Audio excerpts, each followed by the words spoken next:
Hi friends, welcome back to my channel. చూడండి, మేమైతే కూరగాయలు కొందామని అయితే చేమియాకి అయితే వచ్చాము. చూడండి, ఇక్కడ అయితే ఫ్రెష్గా ఆకులు ఉన్నాయి. ఇవి ఎరగట్ట ఆకులు. చూడండి, ఇవంతా ఆకులేను. ఈ ఆకేందో నాకు అర్థమే కాలేదు. మన ఇంటికాడ పూలు వస్తాయి కదా చెట్లు, ఆ ఆకు అనుకుంటా. నాకైతే అట్లే అనిపిస్తుంది. ఏ మాకు కూడా తెలియదు. ఇది తెలియకపోయాం. మీకు ఎవరికైనా తెలుసుంటే కామెంట్ చేయండి. చూడండి, ఇవంతా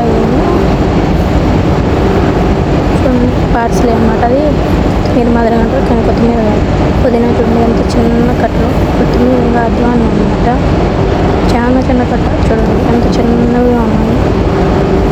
అదో చూసుకోరు కదా. చూడండి, మొత్తం ఫ్రెష్ ఆకులు. స్టీమింగ్ అయితే అవి రెడ్ కలర్లోంచి పొగ మాదిరి అయితే బయటకు వస్తుంది. అంత స్టీమింగ్ అనమాట. ఫ్రెష్గా ఉండడానికి. చూసారా అంతాను. వీడియో నచ్చితే లైక్ చేసి, షేర్ చేసి, సబ్స్క్రైబ్ చేసుకోండి. ఓకేనా friends? Bye bye. Video subscribe చేసుకోవడం మరి మర్చిపోకండి. బాయ్.